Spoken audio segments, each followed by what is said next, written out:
Hey everybody, welcome to another Sunday Night Live Walking Picker and Fox. Tonight we're going to be talking about taking the plunge. And the reason for tonight's topic is because Rebecca has made some decisions that may be a little shocking if you are not already following her on Facebook. So, let's say hi to Rebecca and tell them what you decided 2 weeks ago. I quit my job. I just quit my job, and I decided on the day at my job that I was like, I'm so done. I'm over this. I'm back to being my own boss, and I just quit. I quit my job. And I walked out. And we knew how to talk right when you were doing it too, didn't we? Well, we kind of had a talk while it was happening because I kind of just, I've been thinking for months to get out of the film industry and to get back into this full time. And then a lot of things have been happening to kind of steer me in this direction. And then I was kind of going back and forth about it, and I was praying about it, and I was talking to my family about it, I was talking to my boyfriend about it, and then I was at work one day, and I loved my desk job, I loved my day job, I loved the people, I loved this stuff. It was long hours, but it was hard to get my real business done. And I prayed for a sign, and this crane appeared literally on my right in front of my desk, like a real crane, which is a sign of freedom. And I was like, yeah, this is what I wanted for a long time, is to be free again, have a free schedule again, work for myself again, work from home again. And I did it. So I quit. Yeah, and one of the things I was worried about was that you were going to have the fun so she doesn't up and leave like you did, but you apparently... Wait, what? You were breaking up, what did you say? Huh? I lost you there. You were breaking up for a second. What did you say? I said that I was kind of worried when you told me that about the funds when you were, because like, you sure you're going to have enough to handle quitting right out of the box? Yeah, I mean, my original plan was I wanted to stay on my TV show for another season, which would have put me there through next May. So it would have been another year commitment. And I initially made that commitment.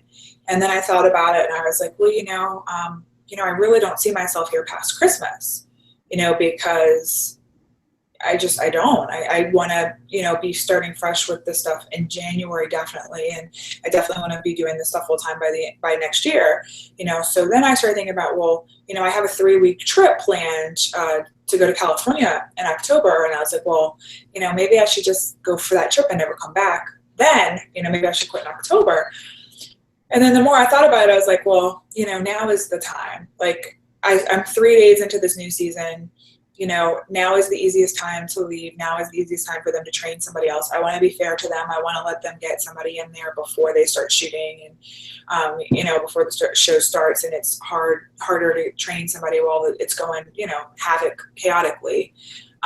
So I just wanted to be fair to them. And, I had a bunch of opportunities start happening where I had estate clients coming out of the woodwork, people asking me to work for them. And it's like, I can't turn it down. It's silly for me to be turning down people who want me to work for them, to be my own boss and work for them, to work for somebody else. So the time was right. Maybe not super right. It would have been great if I had a little bit more saved up. You're right. But I really felt like in the depths of my soul, I had to get out of there, and I had to do this for myself. And I've done this I've taken this plunge once before, where I just started doing this full time, but this time was definitely harder decision. So thank you for your help and feedback with that, because I was freaking out that day. Totally. I was freaking out. I don't know if you could tell or not, but it's kind of like a nerve-wracking day.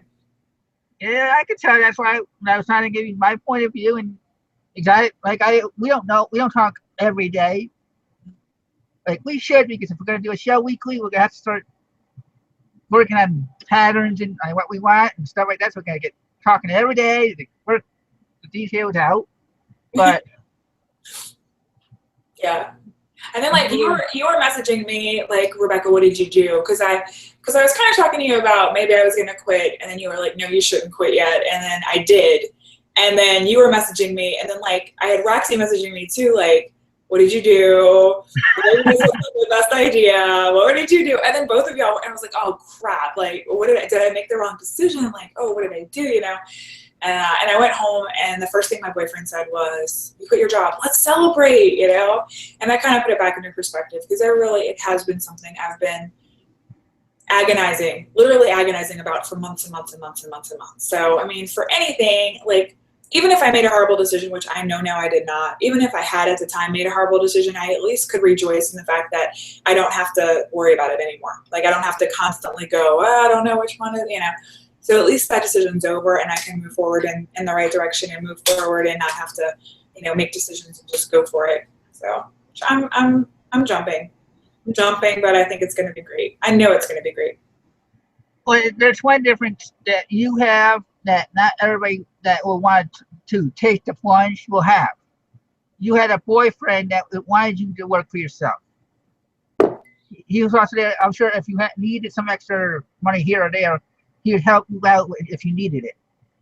Yeah, he totally would. I mean, we don't really like him loaning me money and stuff like that. I didn't want to kind of rely on that because our relationship was young, and I didn't feel like we were at that point. If we were married or something, it'd be different, but we're not. And we're new into our relationship, and I didn't want to have to use that as an option unless it was like absolutely necessary.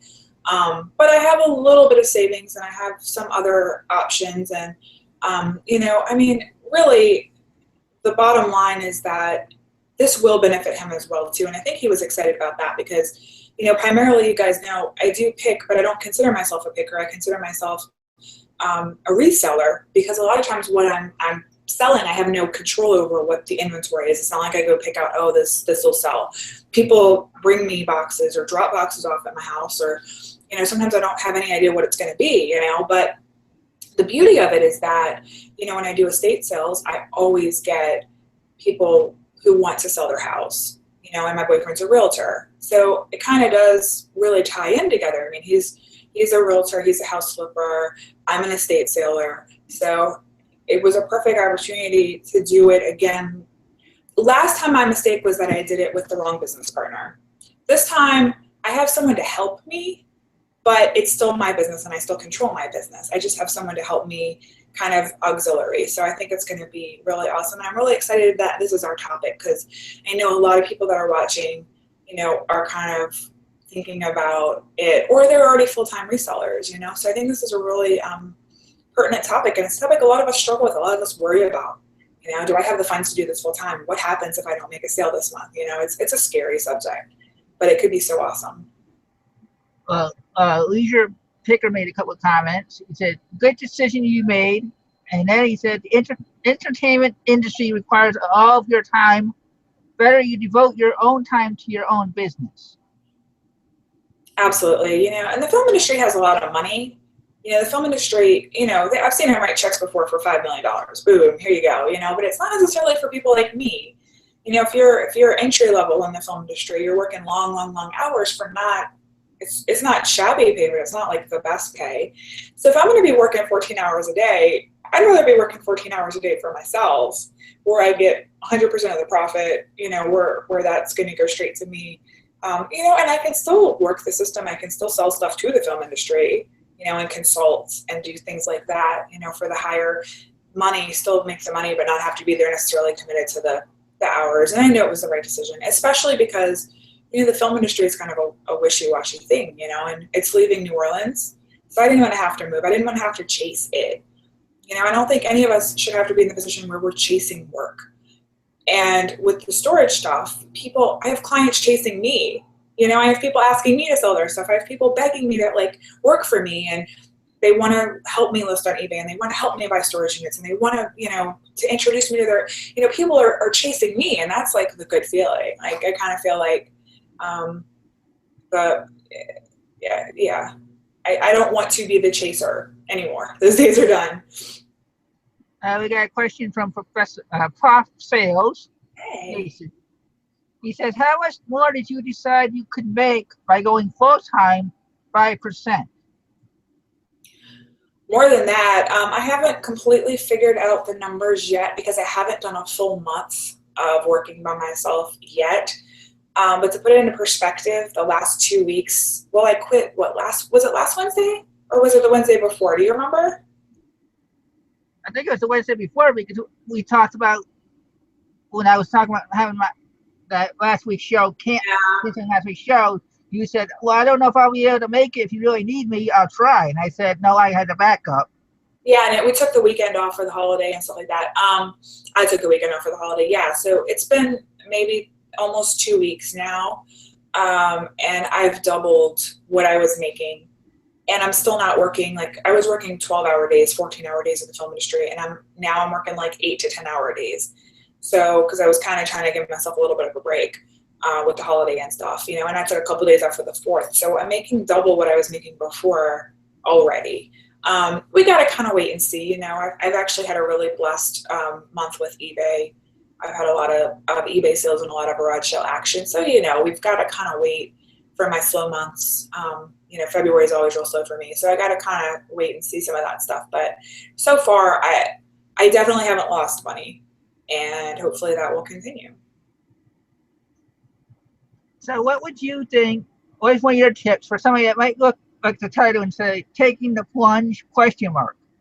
What would you say is something that they would need to look for to say, okay, it's time for me to go on my own like you did, compared to keeping a job? I was really lucky this time around because I had done this before. So, you know, I used to be a full-time reseller, and for 5 years I worked as a full-time reseller doing nothing else. And I still had all those contacts. I still had all those connections. I still had all of that stuff. I still had a lot of that merchandise. You know, so it was a little bit easier for me to kind of make the transition. What happened really was that NCIS went on hiatus over the summer. We had 8 weeks off. And when you work in the film industry, 8 weeks off is like the worst thing, the worst scenario possible. Because if you had like 3 months off, you could go find another show. You know, if you had 3 weeks off, you'd take a vacation. But 8 weeks off is like a killer for me. It was just horrible because I really started to struggle toward the end of that time. And I really started kind of try to hustle, you know, to get, start selling again on my break. And I was only supposed to start selling again, you know, to the contacts I've kept through the years. You know, one of my really good friends said to always diversify your income. And Dan Dodson, you know, other people have said it to me. My mom has said it to me my whole life, diversify your income. And so my best friend has always, you know, she has her office job, but she's also worked as a cater waiter once a month for years, you know, and she'll do that cater waiter job once every 6 months just so that she stays on their roster, so that if she has to, she can go right back into that without having to wait 2 or 3 weeks, you know, for that period of time to pick up before she starts getting a check. So I had always kept doing the reselling, you know, a couple of things a week or a couple of things a month for years. So fortunately, I didn't have like a waiting period. Like I could just jump right back in, and my PayPal was active and my eBay was active and all that. So I got really, really blessed with that. I would have never quit this had that network been there. Because what happened was over the summer when I started hustling my little side job for like my extra money, it took off again. Because I was hustling it really hard and it took off again. And it was like, well, I can't now not do this. So you definitely need the network in place. You need to have an office that you can work out of. You have to have internet. You have to have a phone that you can depend on, a car that you can depend on. I have people in my network that are helping me, that are working for me, with me. You know, I have my boyfriend helping me, working with me. I have my contacts I can draw off of. I already had my business cards. I already had my website. I already had my blog. I already had my eBay. All those things were already set up. So you definitely need to be in the position where if you leave your job, you could start working tomorrow and you could get money tomorrow. Not you can maybe take 3 weeks to set up all your accounts, and then maybe 6 weeks later the money will start coming in, and then you have to wait 10 to 14 days for it to clear PayPal. Like you can be in a position where you get a check tomorrow if you quit your job. Now we have another question from Jason. Hi. He asks, will you change your sourcing strategies now that you are full-time? I mean, yes and no, because I've done full-time before. It's the same sourcing strategies as before. I'm definitely getting a lot more in than I was when I was, you know, when I was working my full-time job and still doing this as a hobby. I was maybe listing 15, 20 things a week. Lately, I've been listing 200 things a day. So I definitely need more income. I definitely need more inventory. Sourcing for me has always been storage units. You guys know, you know, I really, really love the idea of doing estate sales right now, and even consignments, because everybody has stuff that they need to sell. And what I do is I say, hey, bring me your stuff. You need to clean out your garage, you need money, you need whatever. Come to me and I'll help you sell it. for a percentage. And that way I don't have any money out of my pocket in inventory, which is a great thing to do when you don't have any money. If you quit your job and you don't have any money, the last thing you need to do is go out and spend $5,000 on inventory. Like if you sell for someone else, you get inventory for free, and if you sell it, then you get a cut. And if you don't sell it, well, then you don't have to pay for it. You just give it back. So you just have to be really careful about, making sure it's safe and making sure you're keeping it and making sure you give it back in a nice condition, but I had all that. What was the question? I'm sorry. Yeah. So will you change your sourcing strategies now that you're full-time? No, but I did. So my sourcing strategies were always, storage units, estates, flea markets, garage sales, etc.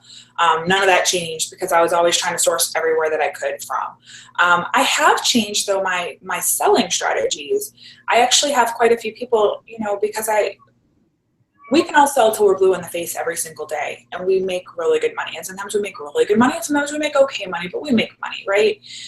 I realized that there's a lot of people in my neighborhood, in my area, that are friends, that are out of work, that don't have jobs, that need a little extra money, that, maybe they don't want to sell full time like me, but maybe they would love to sell 15, 20 items a week part time. And so I kind of am starting to make this network of people.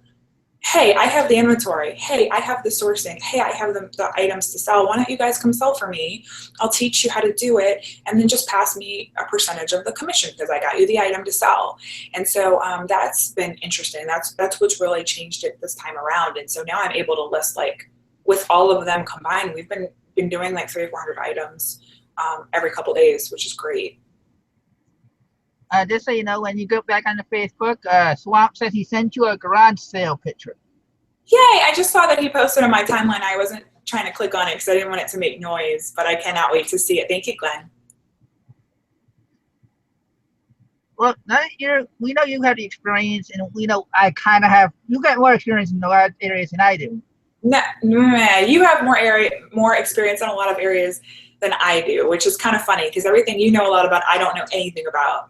So we kind of are perfectly balanced in that way for each other. Well, that's what I can say is because somebody, like I said, somebody that's new, I would say need to have at least some sort of net behind you if you're going to try even to think about doing something on your own for X amount of months.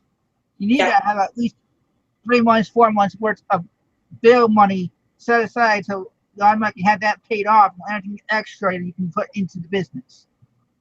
What is your thoughts on that? I know that you were mad at me when I quit because I didn't have that I didn't have that amount, and part of that reason is because I went through my savings when I was on hiatus out of work. But I did make sure I had other ways of getting cash. So, I found a job a couple of weeks before I left NCIS. I was kind of planning on being on hiatus, so I set up this like network of things I could do. So I do, I transcribe. I'm a really fast typist. I type 140 words a minute with no error. So I get paid 95 cents an audio minute to transcribe. So I knew that I could always rely on that. There's always transcription work for me to do. I can turn on my queue. I can turn off my queue. So if I, am selling a lot, I could turn off my queue and not transcribe at all. But if I have a day where I really am hurting for money, I can turn on that queue and I get a job that day. So I have little other side gigs like that. I can work for my boyfriend. I can help him with his properties. I can work for another friend of mine that's got her own small business. So I had these things where I know I'm not going to starve. Like I know if I need a day of work, I can go into this place or this place or this place. And I definitely think everybody should have some of those. I mean, you can take surveys.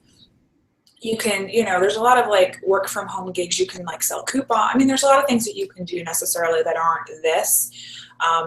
Just to kind of have that in your back pocket for if you have a slow week on eBay or if you don't have inventory coming in or if you can't find something to sell, to always have that. I think that's really important to have at least one other variety of backup income, if not 3 or 4. I have a telemarketing gig where I can start making telemarketing calls and get money per call. You guys all know that I write and consult and I write content. So I get money from writing content for people and doing social media for people. So I have a bunch of avenue income streams. I have a bunch of like sales funnels, not just selling merchandise, reselling. So you definitely should have a backup plan that's active right now. That, like I said, if I can't sell, if something happened, let's say my eBay account got suspended because we all know that they're crazy sometimes about like, oh, you listed this item, we're going to cut you off for a week and you're disabled for 7 days. We've all had that happen to us. What are you going to do?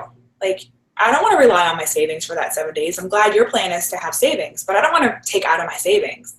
I want to have more income still coming in. So to have that plan that I could go work at this place tomorrow and get a check tomorrow. I could go work at this place 2 days from now and get a check 2 days from now.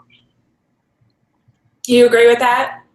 Well, the way I say anything about savings is because there are some people that either they say have the eBay as their savings for a real job in case they lose their job, where it's the reverse. They need the real job for the insurance and this and that, and they may get afraid of figuring out how to do the insurance through eBay or as a self-employed person. So they have it the opposite way. eBay's there to back them up if something else falls apart. Whereas we're talking about trying to go the opposite way, like, okay, cutting that job to take that plunge to make the money to survive.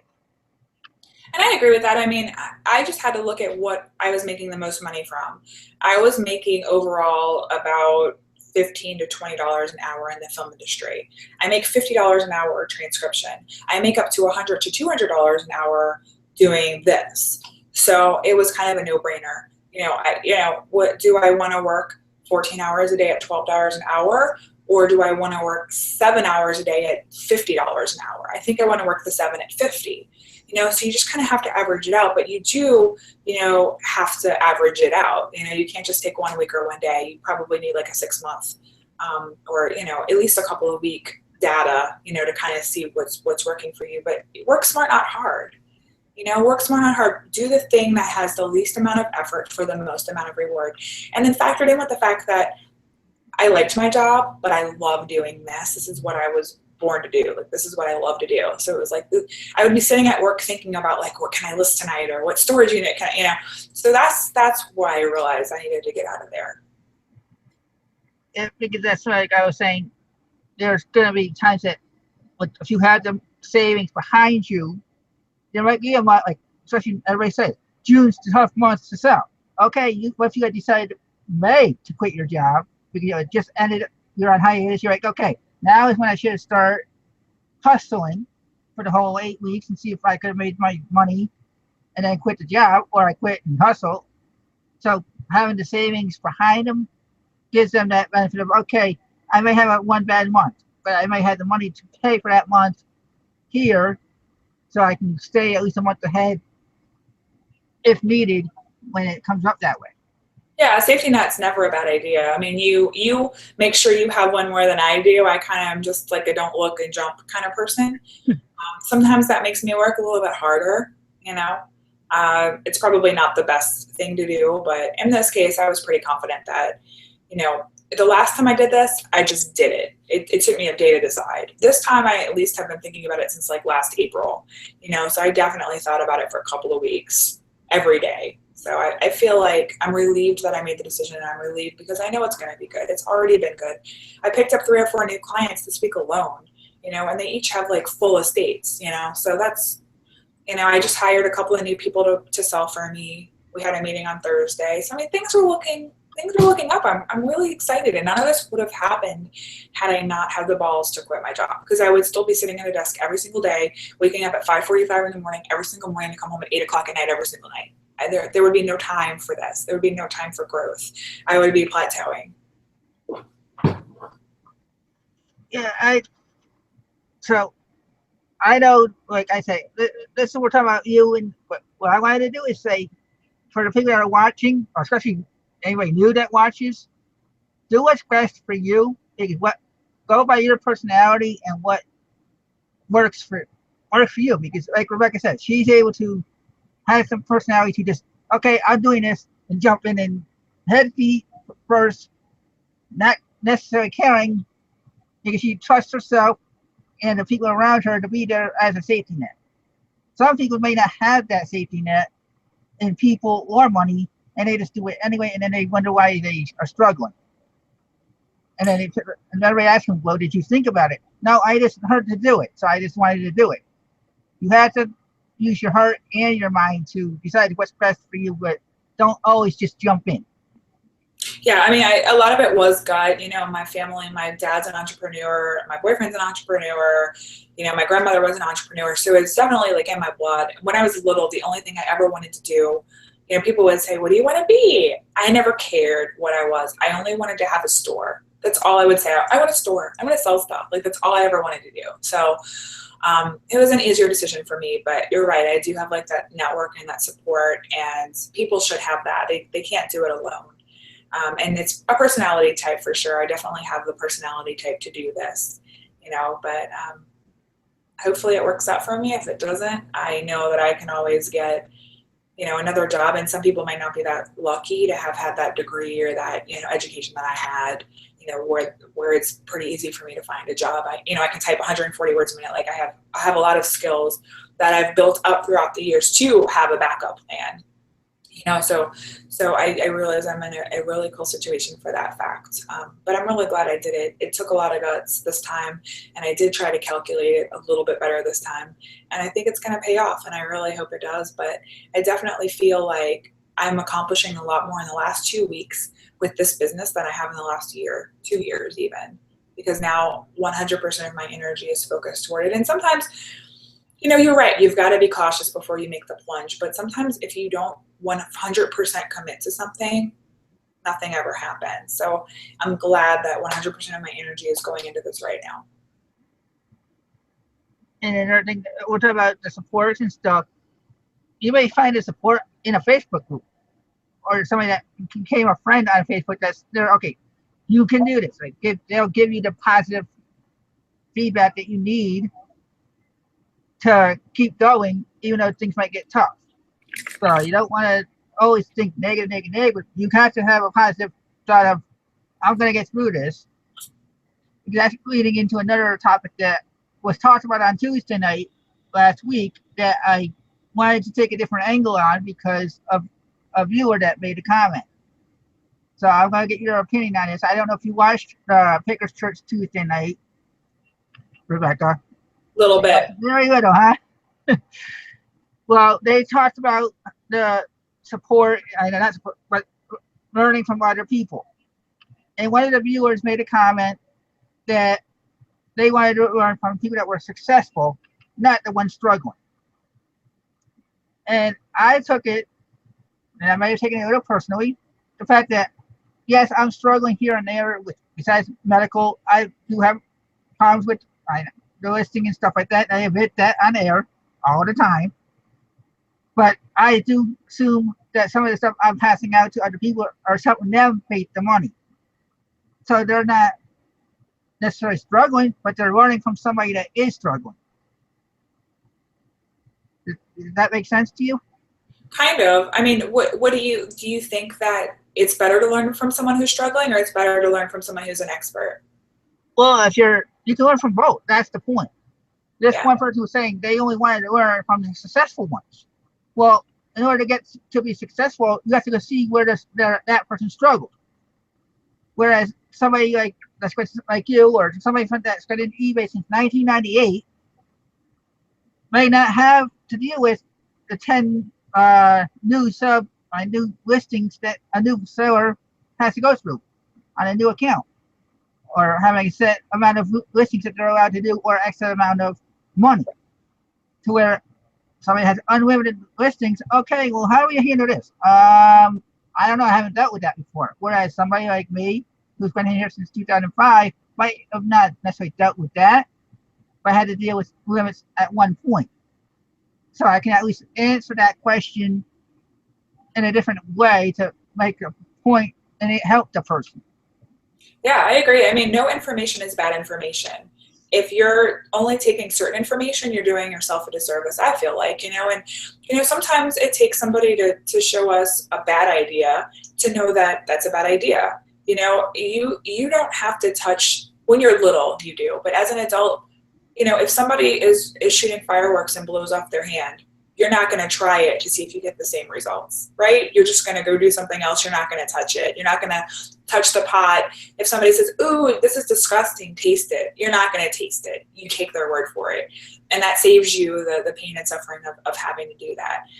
So yeah, I feel like, any information is good information, and sometimes what not to do is a better guideline for what to do. It just depends on what it is. I could tell people all day long how to be successful, but sometimes those are broad things like list a lot of things and try this category, and it's not concrete advice. But I could be like, hey, don't log into someone else's eBay account from your IP address because eBay does not like that. And I know for a fact that that is true. And that's maybe something a little bit more easy for you to follow because it's a very concrete example of what not to do. So yeah, I think you can learn from anybody. Little kids teach us the most. We learn so much from children just to see their fresh eye perspective of the world, and they have no filter, and they ask a lot of questions that seem like dumb questions, but makes us learn about stuff because we have to think about that question we never thought about before. Yeah, I think everybody can learn from everyone. Chad made a comment. Key is when you become successful, remain a good person. Money changes people. Money changes people? Is that what he said? Yeah. Let me read this comment. Hang on really quick. He is key, yeah. Yeah, definitely. I mean, you don't have to be a douche. I mean, I could give an example, but it's everybody knows that there's people out there who, got rich and became crazy or mean or, whatever. And those people could just as easily lose everything tomorrow. The stock market could crash. Bernie Madoff could steal their money, whatever, and they'll have nothing, So you definitely have to keep networking, especially in our line of work. You always need that network. You always need somebody who's willing to buy from you. You're selling to somebody. I was on a game show when I was on Who Wants to Be a Millionaire. This is an example of my life. It's not like whatever, but they said something to me very interesting. They said, if you win, because back then the amounts were randomized, like you could answer a question, you could win 25,000, or you could answer a question, you could win $1. You didn't know what it was going to be. And they said to all of the contestants, they said, don't you dare make a face at the $1. Because there are a lot of people that are watching this show that are at home, that are unemployed, that are housewives, that don't have enough money, that don't have a job, but are watching the show and they're hopeful. And you make that $1 and you're, it's only $1. Like, you better be excited for any little bit that you're given. And I feel like that positive attitude translates. You always need to be grateful for what you have, even if it's a penny. You always need to share that gratefulness with everybody else because it's good vibes. Yay for Chad. Yeah, I'm not seeing any more questions. If you have any questions for us, please ask. It's different topics right now. Besides taking the plunge, we're also talking about of helping out others and stuff like that, and who you can learn from. So, please give us your opinions too. It's not just a debate between Rebecca and I. And while we're waiting, like if people are still asking questions, I think, and I told this to you earlier, via chat, like I think it's important too to start kind of discussing like ways that we can all continue to be better. We can all sell, we can all buy more inventory, we can all sell more inventory. But I think, at least with me, the key is kind of exploring different avenues. Like I've been lately looking at having a landing page, looking at my website, looking at my other methods of sales, my SEO, are people using search engines to find me well enough? Am I listed in the phone book? Is my LLC active? These are all things that you can do dependent, maybe some of us are okay with being small. Maybe there's some people in here that sell 15 or 20 items a month and they're okay with that. And that's perfect for them. It gives them just enough extra income to deal with their grandbabies or take a vacation or live comfortably. But I'm pretty sure that 90% of people in this room would love to know ways that they can sell more, they can make more, they can put more money in savings, they can save more for their future. And I think it's important to start thinking about what we can do to do that. Can we write? Can we have an ebook? Can we, maybe have a flea market? Can we pass out flyers? Can we go to a church group and speak about what we do so that people want to buy from us? What methods? If this is a business, and especially if we want to branch out into this business and do it full time, we need to be professional. We need to be like a business. This is not a hobby. Like for some people it is a hobby and you sit in your jammies and you do it from home, and that's what's great about it. But for some people, this is a business, and if it's your business, you need to think about LLCing. You need to think about getting a business bank account. You need to think about getting a PayPal business account, getting an eBay business account, getting a store. I mean, these are all things that you can do to continue to grow. And that's where I am right now, is I'm trying to grow in every way possible and make sure that my systems are in place, to get me to the next level. Yeah, those are a lot of things that, like at the beginning when we were talking about taking the plunge, those are a lot of things you got to think about if you're going to have the money for those things before you take the plunge. Because some of the things that cost, getting a domain name and hosting it costs money. Are you going to have the $20 a month or $15 a month for that domain or the others? Because you got the .com, .net, .us, I don't even know how many there are out there that you can link your site to. And you can link all those sites to one, or all those names to one site if you really wanted to. Or one site, I can't remember, it was a perfume site or something like that. That when we tried doing the drop shipping thing, that we went and I typed into .net, and then also I typed into .com, and I'm like, it looks like it was a different name. So I was like, okay, I'm gonna try this site. Trying to find out it was the same site. I was like, okay, so that's a little bit of a delusional way of looking at it, that you don't go to people to the same site. But that now that I'm doing it, I have a .com going to Bonanza, and I have one going to a .net going to eBay. I'm not going to put them both to eBay, because then it's going to say, first going to be like, oh, it's the exact same store, and they might not want to come back. Whereas they might see something different on the Bonanza, different price or whatever, and they might buy from me there. Right.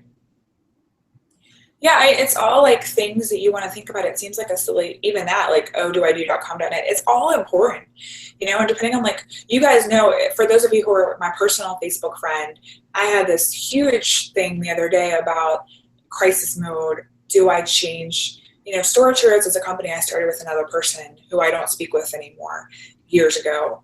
And I've kind of grown up from that brand. Storage Heroes was me just buying storage units. That was before I did estate sales. That was before I did consignments. That was before I did any of these other things.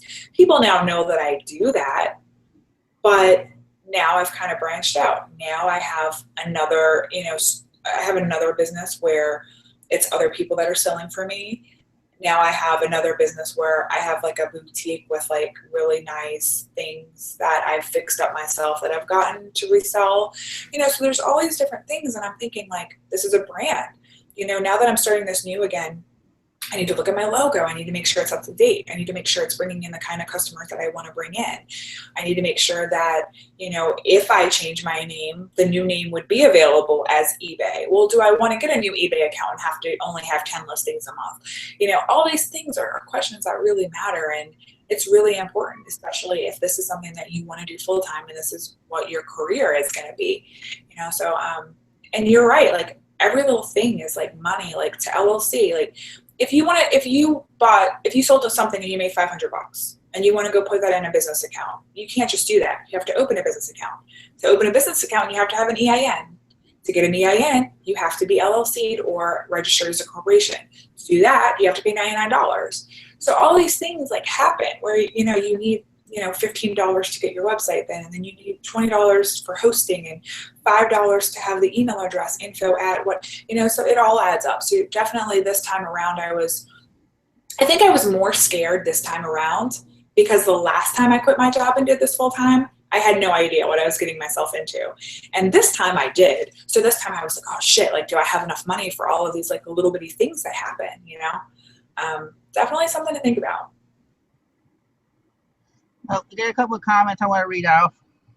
One is from Garage Flips. He said, I would be willing to bet 90% of resellers are underfunded when they start. I know I was too stupid to know better and overconfident. And then Jason Prof says, some of us still are garage. More inventory out there than I have capital. So that's something else you gotta worry about, is trying to go out and buy too much, and then not having the money for the things that really could make you the money. Like, you say, okay, I'm just gonna go buy without really doing your research, which costs you more money because then what if you get the wrong thing and it's a dud, and then you're like, okay, how am I gonna get rid of this? Oh, gotta give it away. Well, that goes that $1 to $5 you spent or more, thinking you're gonna get money from that. So Yeah, I remember when I was buying storage units, there was a period where I kept, I think there was a week or two where we ended up buying like 17 units because we kept seeing things that we wanted. And rather than processing what we had, we just were like, oh, we can't turn this down, or oh, we can't turn this down, or oh, we need this. And then we were spending so much money that we needed more money to make up for the money that we were spending. So we were buying even more and more and more, thinking that the more you spend, the more you get in return. That's not necessarily true, and I talk a lot about estate sales, but I really enjoy that consignment because it's inventory with no capital getting held up. If you make a sale, you get the money. If you don't make a sale, you don't. But, with that, you have to be a responsible person. You have to be able to, be honest. You have to be able to do paperwork to show your client exactly what was what. You have to be able to keep track of it. So it's kind of like, then when you do that, then you need a storage unit, or you need a place to be able to hold that inventory, so there's challenges with everything. But I see people saying stuff about, don't get too deep too fast. Obviously you're right. And, I didn't have enough storage. I didn't have a van. I didn't have, these things. So you need to think about how you're going to do it. I actually, when I did it this time around, last time I had a 5,000 square foot warehouse. This time I don't. So this time I was like, what am I gonna do? Like I had it in my house, but it was taking over my life. And I just actually had to go buy my own 20 by 30 storage unit, because I needed it, and that kind of saved me this time around. But there's always a solution for it. You just have to make sure you're prepared, for that, for sure. yeah, because like everybody knows, and I say last Wednesday night, and I'll say it again, I haven't gone out that often. Maybe I'll go once or twice lately a summer to get stuff. Because I got enough here, and that's what me and the wife were talking about. She was like, "Okay, tonight when it cools down, since it was 105 degrees again today, I'll go wait till it cools down. And we're gonna go out. I'm gonna go in and try getting all the clothes measured if I can find them, because we have clothes that we know can make us some money if we can get them listed." But when everybody told her that I had to show, and then I'm like, plus there's no room right now because of what's behind me. We still have a lot of rearranging that we have to do. Plus, I got company coming in September, so we're trying to clean up certain areas of the house that they told us to make sure it's clean so they can come in and do stuff with us or help us with stuff for a visit. So it's like we're trying to do a little bit of everything, plus trying to work on the business to sell stuff. In my case, help with the groups answering questions and using what knowledge I do have. So we're all over the place. We're not focusing all in one area like most people that are reselling will do when they're at work. They're thinking work, work, work. They're not thinking, okay, I got to do this for the house. I got to do this, even if they're at home. So I had a period a couple months ago, back in like January, February of last year. I had a brand new boyfriend living in my house. I had like 7 storage units in my house. I had a renovation going on in my house, and I was working 60 hours a week, and it was ridiculous. So I get what you're going through. It was really, really hard. But what I would say is ask for help. Recently when I quit, I was like, what am I going to do I have all of this stuff. There's no way I'm going to be able to go through this stuff this quickly. And I recruited friends. I had a couple friends come in and be like, selling on eBay, I'm not going to say it's easy. I'm not going to say that we don't have knowledge that we learned from years and years and years of experience. But generally, anybody can do it. eBay was made to be a user-friendly interface. Anybody can do it. We maybe need to pick out what are the best items, and we maybe need to decide with our expertise like what something is worth. But I figured out recently that I can have on my friends list for me. It's a win-win because they get a little bit of extra money. I get something listed. I'd rather something listed right now for $100 and sell and have them take 25 of it and get 75 right now than me to sit on it for 8 months and have to pay X number of dollars in storage and be pulling out my hair to have this item in my house this whole time, to make my whole 100 down the line, fast nickel, slow dime kind of situation. I'd rather, let them help me sell it, and that was huge because all of a sudden, I mean, I'm going to show you guys a picture. I'm going to give it to you to post or whatever. My back patio was like, you couldn't see from my window into my yard. You couldn't see anything. It was just boxes and boxes and boxes and boxes. And I recruited 4 friends. I had them come over. I showed them like how eBay worked. I set them all up accounts, and I, talked to them about, I labeled everything. This is what I think this is worth. This is what I think it can get for it, and then they just took it. And I thought it was going to take a couple weeks. Within a day, all the stuff was gone. And within 3 days, it was all listed. Like, we're talking hundreds and hundreds and hundreds of items. I could have never done that by myself, So I definitely think if you're overwhelmed, the key is to ask for help. And I also think that sometimes you just got to have like a garage sale or something kind of to purge. I'm not suggesting that you put your 24 karat gold outside on the front porch, but if you have something that you've listed on eBay for 4 or 5 times and it hasn't sold, and you keep relisting it and it's not sold, and you have it on 3 or 4 different channels of Bonanza or Garage Sale or whatever, and it hasn't sold, okay, you need to now either garage sale it or donate it and take that, tax write-off. Be smart about certain things. So I definitely like to funnel where I like start off with an expensive item and I try to eBay it a couple times. If that doesn't work, I try to Craigslist it. If that doesn't work, I try to garage sale. If that doesn't work, I try to garage sale it. And if that doesn't work, that shit's going to Goodwill, because you can't have it take over your life. Well, Garage Chris says that this is why he's excited to start FBA to offload work on Amazon for stuff that he can. Have you thought about doing FBA? I explain to me, is that like their valet thing? Tell me. What you do is you box things up. Yeah. After you find out the prices and stuff on, and you put your price up, you list it on Amazon, and then you ship it to their warehouse, and then when your customer buys it, they ship it to your customer. I thought about that in the past, and eBay has valet now, which I just posted. I thought about doing that, but it made all the sense to me in the world when I realized I could have people I know do that for me locally.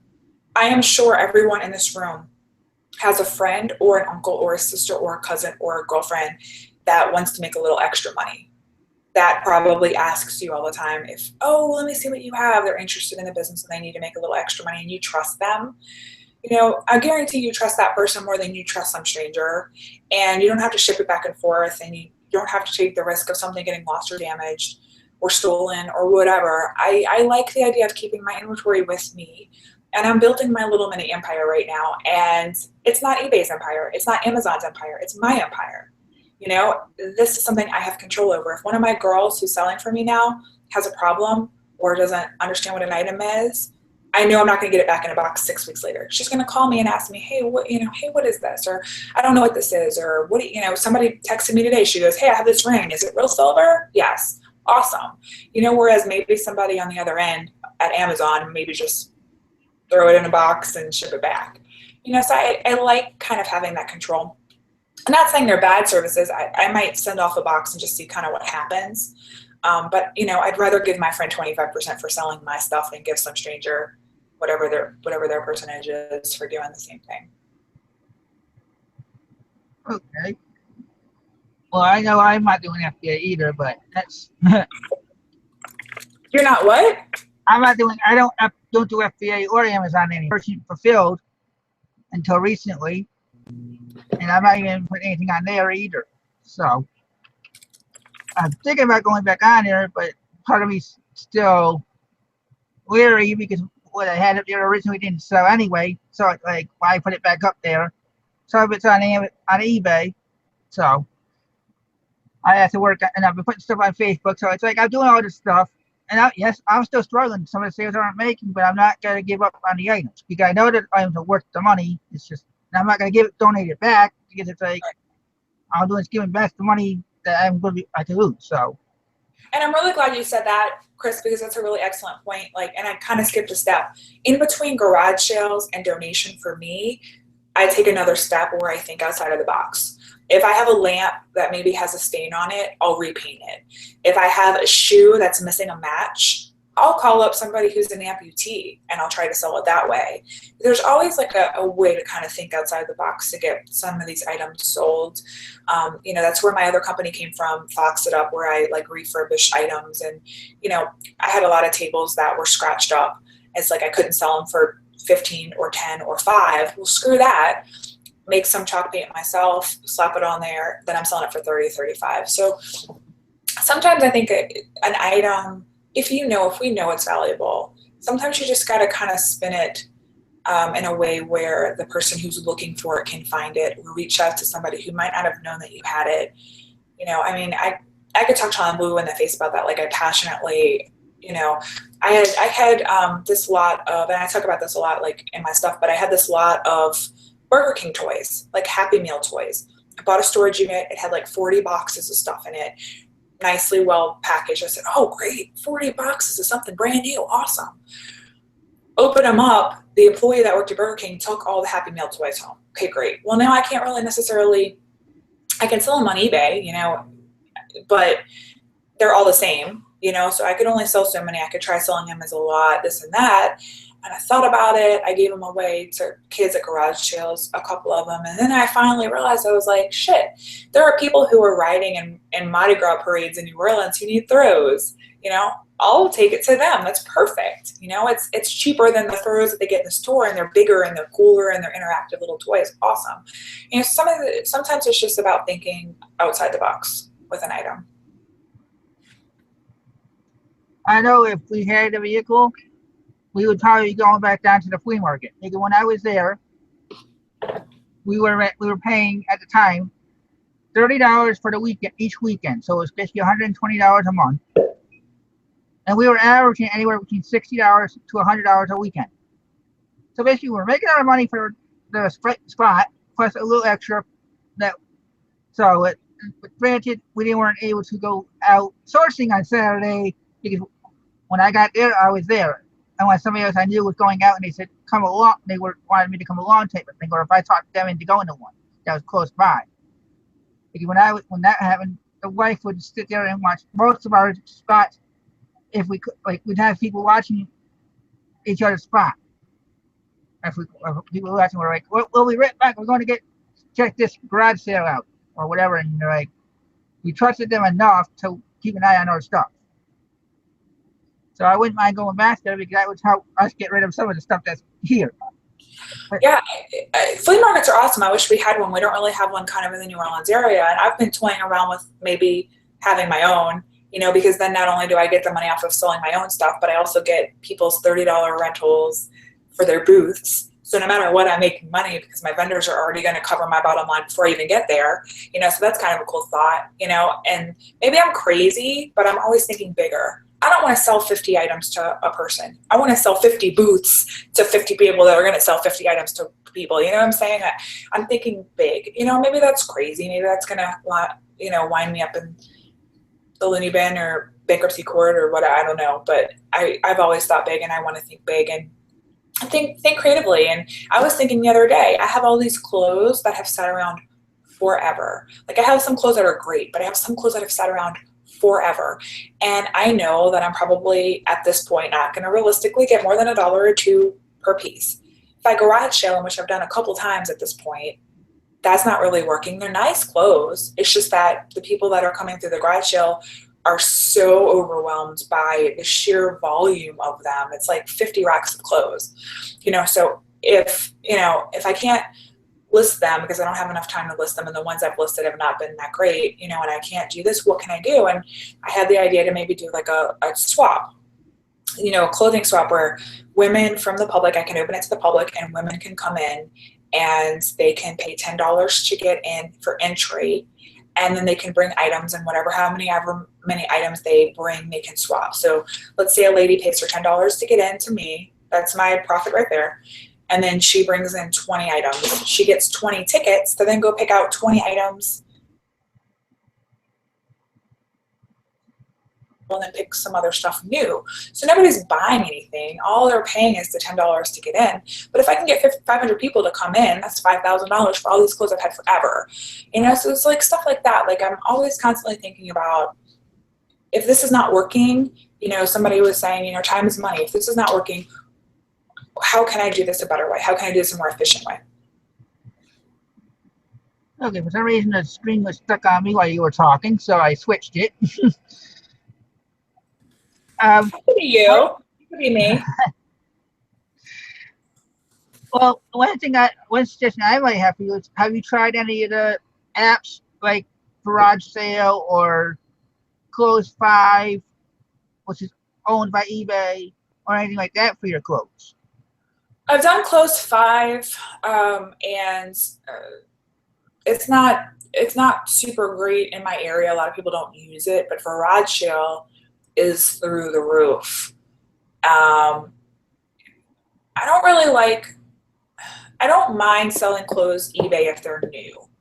If they're used, I don't really like selling them because people always, have a complaint of some kind about whatever.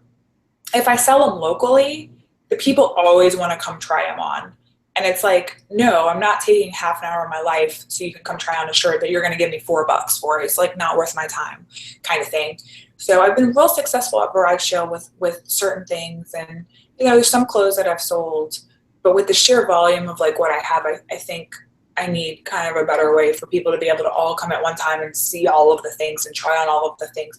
I don't mind if people are trying it on if I have 200 women trying them on, but yeah, I'm looking at this pro conversation, which is cool. Yeah, I need to maybe do some more clothing on Garage Sale. It's just, for me too, it's like I was having this conversation with somebody in the resale group on Facebook. I buy things sometimes for $1 that I resell for $900, $1,000, $1,500. Could be art, could be jewelry, could be coins, could be antique. Awesome. I buy clothing generally for under $5, and I generally sell it 9 times out of 10 for under 30, under 40. So my markup's not that great. And whereas a ring, I might just put it and photograph it, put it on my finger, photograph it. With clothing, I'm having to like pull it on to a mannequin and pump the sleeves and button it. And it's just, for me, it's too labor intensive. I don't like having to put that amount of labor into something that I'm not going to get as much for. I'd rather just like take a picture of a board game, kind of thing. So for me, I know other people disagree. I know that people love clothing. I love clothing. I love to wear clothing. I love fashion. I love to sell clothing and accessories. I just don't like to do it online. I just hate to do it online. So, when I had a boutique, I was pretty successful with that, but it's just a personal thing. I don't like to sell clothing online. I think it's a waste of my time. I think that people are always going to have fit issues. They're always going to return it. They're always going to have to measure they're asking me always, oh, what's the inseam? What's this? I don't have time to measure that for something that's $3. I feel like that's a humongous waste of my time. So it's just personally me why I don't really like to fool with clothing. But if I can get 500 girls to buy clothing from me at one time, I'd be totally okay with that. Swamp Picker Glenn wants to know how many items do you have on Garage Sale now? I hear him saying that. Let me go look. It's over 40 for sure. I've sold. Hang on. Does it count them for you? My stuff. I wouldn't know. I think it does. Hang on, I'll tell you. Our phone is acting up to the point where it looks like some of the glass is coming off the phone itself. Who, me? No, on our phone. Oh. So we don't use too many of the apps anymore. We got to save up for a new phone. 18, 19, 20, 21, 22, 23, 24, So 31, 33, 4, 5, 6, 7, 8, 9, 10, 11, 12, 13, 14, 15, 16, 17, 31, 32, 34, 35, 36, 37, 38, 39, 40, 41, 42, 43, 44, 45, 46%. I have 47 currently on Garage Sale. I've sold 3, 4, 5, 6, 7, 8, 9, 10, 11, 12, 13. I've sold 13 out of 47 this week for over $600. And another thing I want to hit on before, and we're gonna go a little extra tonight, people. So just so you know, don't worry about it. I asked Rebecca how much she wanted to go tonight. If she wanted to stay for the other hour, she said as long as I needed her. Not that it's just my show, but one of the things Yeah, that we TV talked show. about before the show started, you were talking about the Google Plus profiles. You might, Yeah, I would. well, What, you want to make fun of how ignorant I was about Google Plus? no, I was going to say how people think about all the pictures that they share on Google Plus that you might be able to use to get people to buy from you. Because you said it yourself, you didn't know how you had so many views on your items when you only had, what, 3 followers or whatever it was? And you Yeah, went I over have 3 million. followers. One of them is me, because I have my Rebecca Fox and I have Storage Heroes. I have 2 followers. One is me. The other, I guess, is you. I don't know. And then I have 3.8 million views, which is crazy, but I guess it's all from the blog.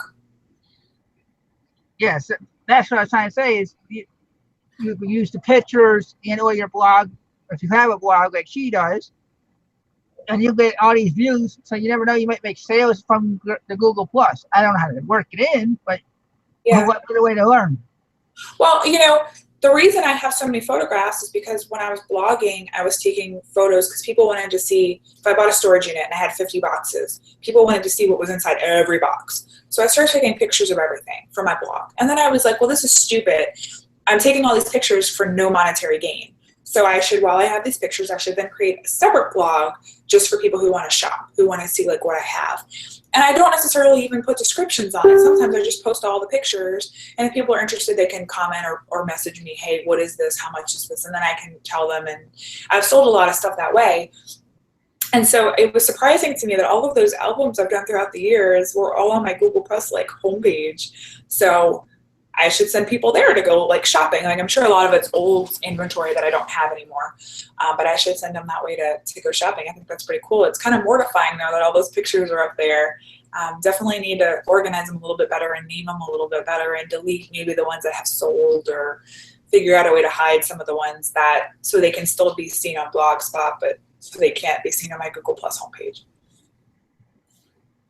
Okay, Garage Flips wants to know, do you meet everybody at once for garage sales or have individual meetups?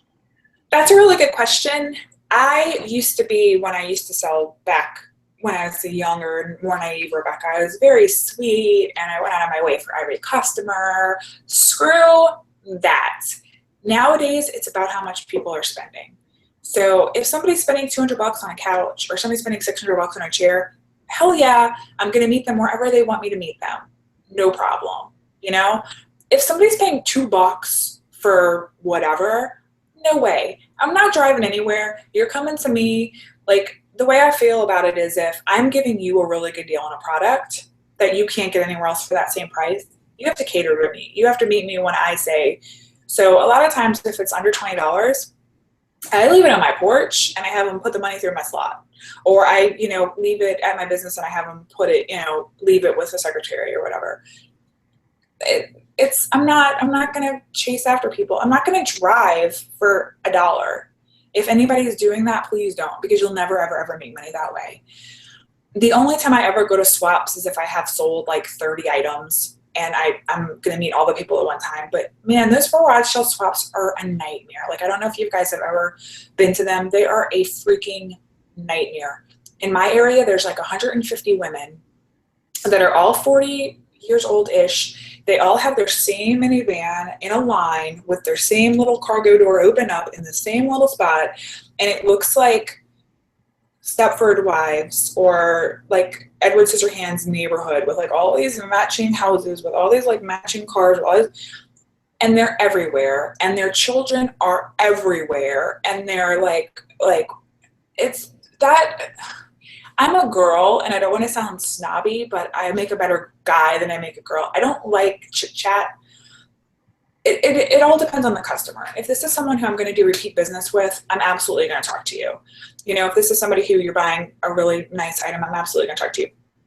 If you're a customer who's buying a $1 thing, yeah, I'm going to say hello. How are you? Nice to meet you. We had a really good conversation. But I'm not going to sit there and talk to you for half an hour about your puppy when you bought a $2 dog collar. That's not a good use of my time. I have other things I need to be doing to make money for my family. I can't be doing that. So, yeah, if I'm gonna meet a bunch of people at one time, but if you guys go to that, seriously, there are a ton of people, there are a ton of children, I'm always petrified that I'm going to run somebody over. But if you have 30 items or something, or if you have a lot of stuff and you want to, do it all at once, it's a great alternative. And, I am kind of weirded out sometimes by certain people coming to my house or certain people coming to my business. So it's a nice way to meet like anonymously. But for me, it's been better to either meet people like at a mall parking lot, here's your money, here's your item, or have people leave money and pick up the item. If it's really cheap, if it's under $5, they leave the money. I'd rather it just be left under my mat, take the chance of somebody taking the $5 than me having to cross town to spend an hour of my time with them for it. If that made sense. Sorry. Well, and one of the posts that were in the groups, they were talking about that. Somebody was complaining about Facebook meetups having problems. There's a meat slicer that we're looking at, but it's on the south side of town. So I asked him to deliver. He's asking for my number. I PM'd them the number. They haven't called. So I don't know if they're gonna ever call, or how we're gonna work it out, if we're ever gonna get it, because they wanted $20 for it, and I know we can use it at the house. So it's like when I do stuff like that, the wife says, "Well, we can always take the bus." I'm like, "Yes, but then that means we're driving to them. Why can't they meet us at least part of the way too?" Or if they say they can deliver, they will pay a little extra. That way, it's fair that they're using up the gas to come to me. It's fair to them, and it's fair to us because we're at least paying for them to come to us, and we're paying for the item. It's no different than the mailman coming with your item. You paid for shipping. Yeah, I'm glad you said that, because I have a bunch of, I have like 100 dance costumes right now that I'm selling, and I also had a lot of those like sequin mermaid pillows, because I bought a wholesale lot of them because I knew it was a good investment, and I was selling a lot of those, and I would ask people every time, "Hey, I can meet you tomorrow, or how would you like to pay an extra $3 and I'll ship it to you?" Not one person told me, "No, that sounds like a bad idea." Everybody was like, "Yeah, $3 to have it shipped to my front door, awesome. I don't have to pay for gas. I don't have to come meet you. I don't whatever. If you know that you can first class something, sure. $3, $4, $5, charge them that. Don't profit off the shipping, and make sure they know you're not profiting off the shipping.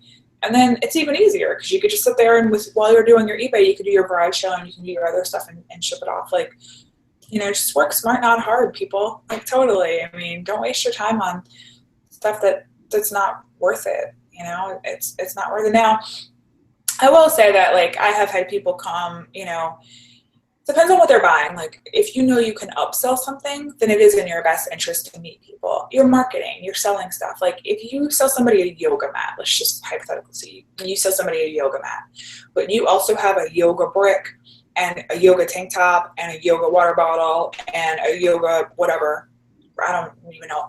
Then when you go meet that person, you have all that stuff just happening to be sitting in the back of your car, or if when they come to your house, you have that stuff just happen to be sitting all next to it. So they go, "Oh, I'd like this too. I'd like this too."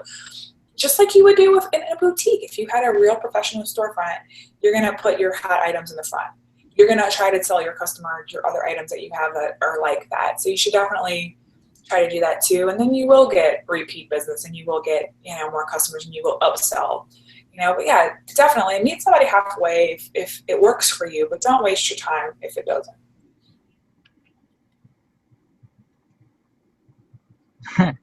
Garage Foot says, "But wait, there's more." Laugh out loud. That's awesome. And are there any more questions? Because I had another point. I don't see any questions yet, so go ahead and start talking. So another thing I realized recently is that this is a business. So this is marketing. And we all know, if you take an eBay photo, you should have good lighting, you should have a nice backdrop, you should show off the item, you should clean it, I remember seeing a post in the reseller forum about like wipe off the hair and the bugs. And, you should try to make your item look nice. But I would encourage everyone to go even a step further and style the item. If it's a big item, it's a big money item, catalogs, you think all the time, like JCPenney and Target, you don't open a page and see a dresser. You open a page and you see a dresser with a lamp, with the picture, with, you know, some folded clothes on top, with, you know, the drawer open with some stuff in there, with flowers, with balloon. You see all these things, and it's like, you know, when I garage sale, I always, you know, talk about balloons and presentation, and it's important. And I can't tell you guys how many things I've sold recently on garage sale by appealing to my customer and knowing who my customer is. I had this desk that would not sell forever. It was a little dresser, little end table, wouldn't sell forever. And I chalk painted it. And it was getting more action, but it wasn't selling.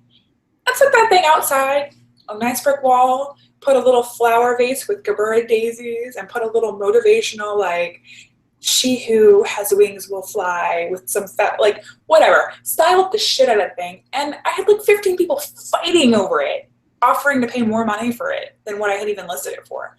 You know, so definitely think about ways that you can appeal to who you're trying to sell to. And definitely think about ways that you can sneak other items in the picture that they can ask about, you know, and then that makes you look like you're professional, and it makes you look like you have a lot of this particular inventory, which you do, you know, and then they'll say, well, can I come look at your other clothes? Your stuff looks cute.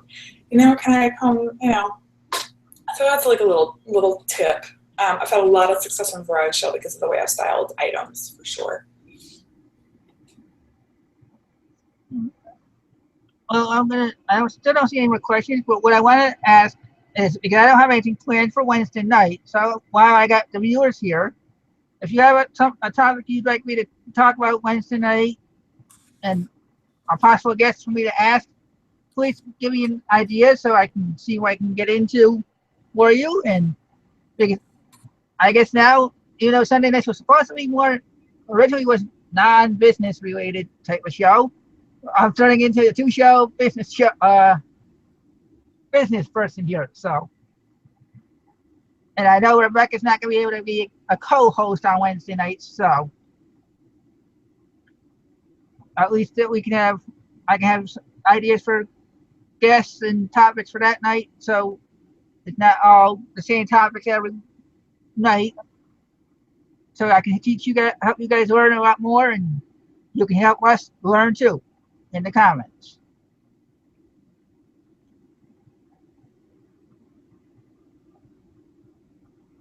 Let's see.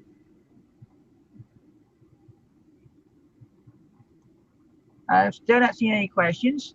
So anything else on your mind, Rebecca, that you wanted to talk about? It's going to take 2 weeks since everybody saw you.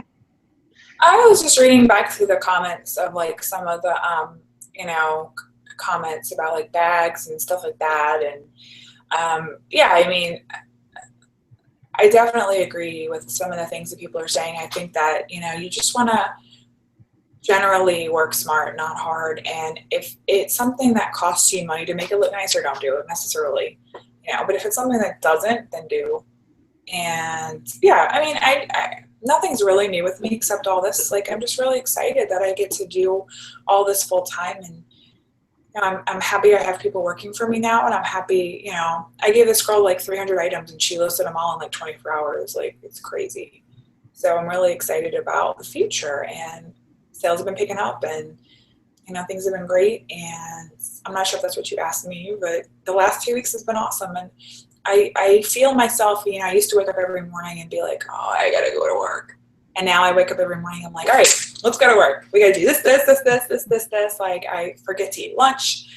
That's how you know when you're doing what you love. That's how you know what you want to do when you forget to eat lunch. You're not like staring at the clock waiting for, you know, break time. So I'm really just so relieved and so happy that I get to do this. And, you know, like Jim Carrey had like a commencement speech where he was talking about how his father like was a plumber, even though he wanted to be a comedian. And his father ended up getting fired after like 50 years of union work. And he failed at something. He took the safe route and he failed anyway. So I'm happy I get to try to do what I love. And if I fail, then I fail. But I'm going to go out with a bang. I'm going to love the heck out of it. And yeah, I'm happy people are here, and I'm learning from everybody. And I'm just really happy that I'm just excited. Like, life is really good right now. Well, do you have an idea for a Wednesday night? For Wednesday night, I will think about it. I have lots of ideas. recently, but I kind of liked, we've had some more like sort of not controversial, but we've had some like topics with like alternating viewpoints lately, and those are pretty interesting. Yeah, I think I figured out who I would have for a guest if I'm going to do anything like that. That's what I'm saying. I need to have at least a topic to present to the person. Because when I asked him, like when I asked Garage Flips to be on, he said, "What's the topic?" I'm like, "You." Figured we Well, did. maybe because it's a really hot item right now to talk about like the brand new eBay valeting service and like the Amazon that we were talking about tonight. Maybe have somebody who's used both talk about it, pros and cons. That's something we've all kind of been wondering about for someone who does it a lot. And admittedly, I don't use it because I want control of my stuff. But if there is a better way out there that somebody else is doing, I definitely want to know about it. So I would be interested in learning more about all of that. Well, I know that from the group chat about it that there's nobody that uses it. So, or at least not many. So I don't know who I would be able to get on that uses it all the time. And most of the people that say they use it or that have much into it, the sellers don't have it, don't lose anything really. They have to do volume. They got a list. I think what was it, 500,000 or some sort of high number of items a month or a week. You mean to be entitled to work to do the selling? Yeah, to do the eBay Yeah. valet. So it's like they do volume. They don't even worry about the price. Yeah. Whatever it goes for, it goes for. What's interesting about that is, I mean, I might be wrong, but every person I know on eBay that sells like over 500,000 items only sells one thing. Like they only sell phone cases, or they only sell, electronics, or, tool or whatever. So I'm kind of curious if like eBay is unboxing it and then splitting it up and sending like books to this person, or tool to this person, or electronics to this person, or video games to this person, or if they're, because we all know, I mean, that's hard to do. If some of us do books, like I used to specialize in DVDs and CDs, and I could list 400 DVDs in an hour. I mean, bam, bam, bam. It is like ruthless. But if somebody gave me a box of random stuff, it would take me a lot longer. So I'm really curious, like how they're choosing those valets, and that would be awesome if we could get somebody to talk about it. Like, I'm just really curious about how it all, I wish we could have like a behind the scenes video of like the box coming in, being opened and being sold. And I guess the fact that I don't know a lot about it makes me not trust it, because it seems shady to me. But I'm interested. I want to know. But I do that for other people. Like, I am a valet. I am not work for eBay, but that's my whole business is being built on selling stuff for other people. So that's what I do professionally. So for me, from a personal standpoint, I'm very curious in what their format is, because I want to, maybe if it works, I want to structure my business around that same format. Like, I'm just really curious about it.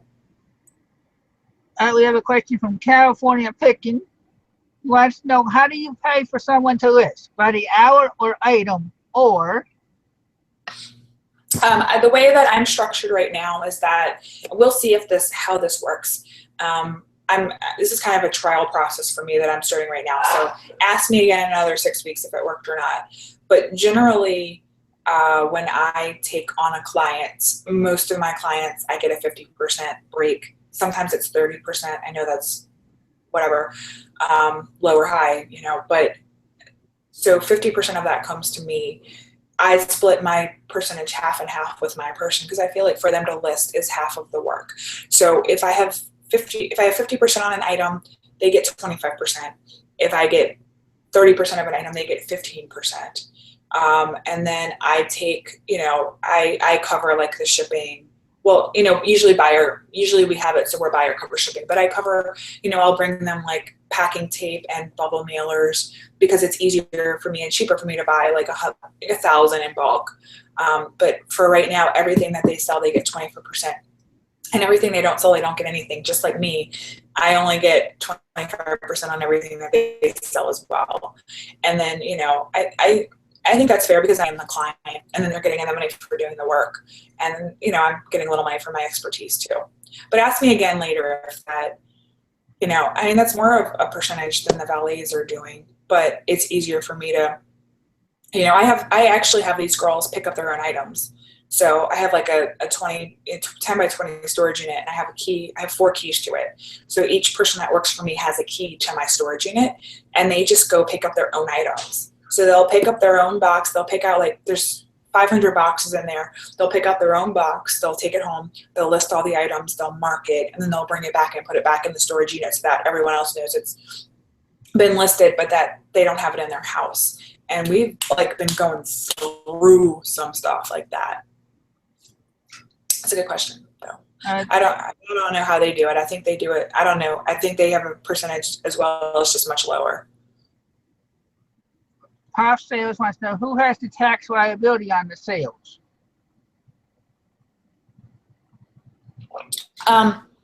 Yeah, generally it comes out beforehand. So if the item is $100, and this is pre-cleared with my customer. So let's say that I have 50% commission, because that's easier. Just for the record, 50% is ridiculous. The reason I charge 50% on some estates is that these are the estates where I'm doing everything start to finish. So if I'm going, like if the person has passed away like a week ago or a year ago, no one's touched the home, I'm going in, I'm organizing, sorting, selling, cleaning the food out the fridge, cleaning the carpets, hiring a crew to come in to do landscaping or gardening or whatever needs to be done to get the house ready for sale, and having my realtor boyfriend sell it. So 50% is for me to like do everything. And it's easy for clients to wrap their brain around, oh, that's, I'll sell this for $100, you'll get 50, I'll get 50, they get that. It's easier than, talking about different percentage for different items. It's just more of a, and I always point out to them too that, you guys are saying it's fair. I always point out to them too that, some of their items are going to be worth $100, 50 cents. So I'm doing all this work for 25 cents, and they get it. And if it's like gold or silver or coins, I'll take less. If it's something that's worth $20,000, I'm not going to take 10, for those items, I'll work out a deal. So let's say the item is $100. We sell it for $100. Before we even get to the split, we're going to take out the eBay fees, the taxes, whatever else weird fee that we had associated with the item. So let's say we, sell it for $100, our 9% comes out. So it's 91. We had a $1 listing fee, let's say, or $130, so that's 89. And then let's say we had like $3 or $4 or $5 in PayPal fees or whatever, that's 82, 83. 82 is going to get halved. So 40 whatever is going to go to the client, and 40 whatever is going to go to me. Depending on the client, sometimes if a client balks at the 50-50, then I'll say, hey, I'll take the taxes and fees out of my side. So then I'll take the 100, 50-50, and then out of my $50 comes the sales tax, et cetera, et cetera. It just kind of depends on my contract with the particular client. Well, actually, Prof was talking about your eBay sales. I'm sorry, what'd you say? Prof was actually asking about your eBay sellers. The ones that for you on eBay, who has that tax liability? 25. They get 25%, and all of the liability comes out of the item on top before we split it. So all the taxes and fees will come out off the top, and then the owner of the item will get 50%. I'll get 25, and then my seller will get 25 as well. My lister. Okay. Hopefully that clears it up for people. And Chad said he has to run. Good show. So night, Chad. Any other questions for us? Or talk about anything tonight? Oh, taking the plunge plus other topics tonight. So any questions? Don't be afraid to ask. We're going to be here for a little bit longer, not much. And we'll not be having any after show. So. Oh, tonight we're not? Okay. What was that? I did want to say really quick, Garage Flip said something, and that's really important. Like, if you're consigning for clients, if they balk at your percentage, I've had this happen a million times. I've actually been at an estate sale before where a client has been like, I don't understand why you're getting, because they see me making $1,000 at a sale, and they're like, oh God, well, that's $1,000 I could have had. Why am I paying you so much? And I always say, see that table over there? Yeah. How much would you sell that table for? $200. Hey, watch this. hey, wholesaler guy, will you buy this, for 450, 500? Sure. Awesome. Hey, I just got you 250. So that's 50 more than you were going to sell it for, and I get my cut, which didn't affect you at all. So yeah, they definitely pay for your expertise. Well, for whatever reason, Google is not switching back and forth. Whenever I unclick you, it automatically sticks on me. So I'm just going to have everybody hear my voice and look on you. Wait, what? It's stuck on your face, my face. When I was on your face, but when I unclick you and then I ask you a question and you start talking, it doesn't, for whatever reason, Google is not switching over like it usually does. Now it flips back and forth. So every time I forget to switch it back, they tell me it's stuck on me while you're talking. I wonder if it's because I'm logged in as Storage Heroes.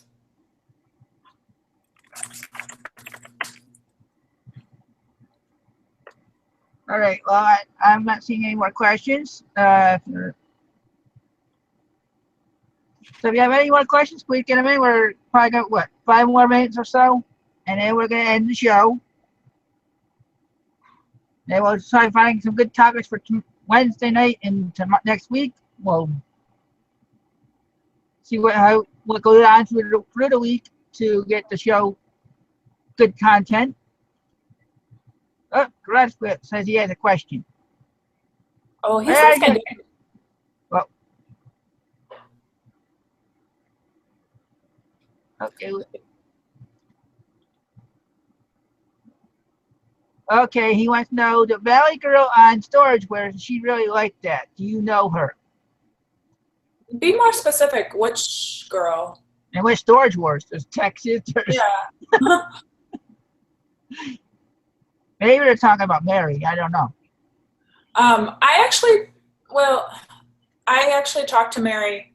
I have Mary's phone number in my phone right now because this is actually interesting for everybody.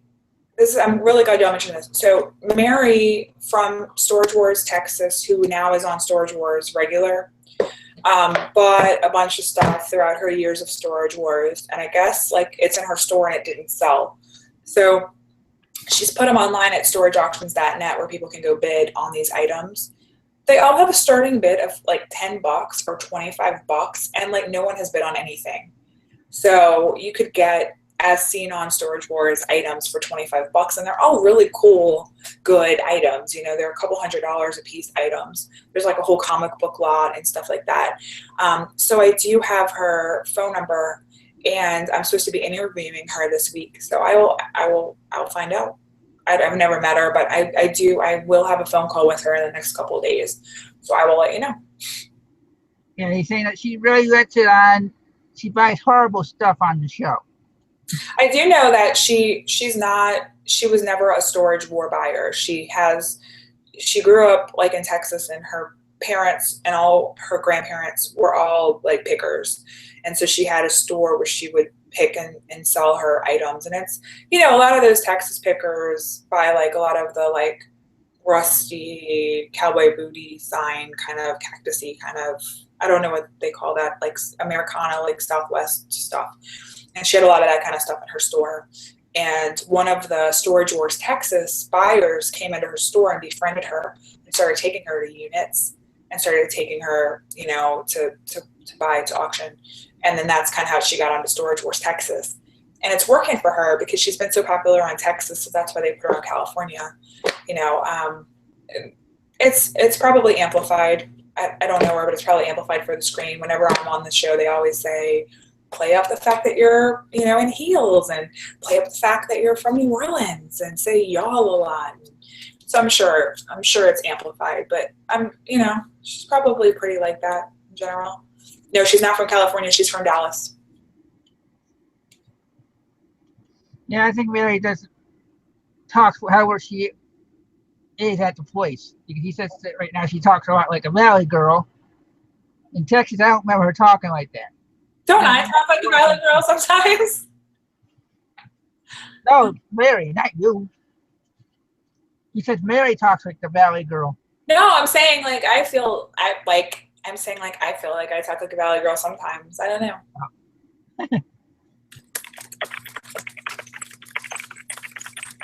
But yeah, y'all definitely check out. I think it's a really good picking opportunity. You know, I'm not saying this because I work for the site, but like storageauctions.net, if you look up Mary's Finds is the name of her store. And I mean, yeah, maybe she buys some crappy stuff, but the stuff on the auctions all kind of seems pretty cool. I put a bid. My dad's a drag racer, and one of the items is like a drag racing Christmas tree, which is like the lights. So I put a bid for $25 on a drag racing Christmas tree. I mean, that's cool just to say like, hey, Dad, you know, I got you a Christmas tree that was on Storage Wars. You know, it's kind of a cool deal. So there's definitely some really cool opportunities to resell. As far as I know, the stuff has not been on eBay. It's not getting hit on storageauctions.net because I guess people don't know it's there, which, you know, I guess I need to tell more people, but you know, it's not been on eBay to my knowledge. So there's some really good opportunities to resell that stuff for profit. Well, you're at the hour-and-a-half mark, so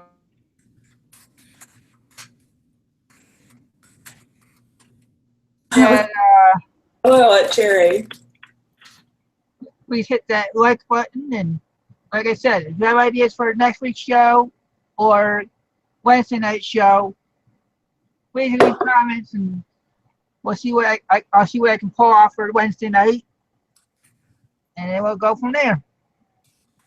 Thanks, everybody. I will talk to you guys later. No after shows. So, thanks for watching, and talk to you later. Thanks for watching.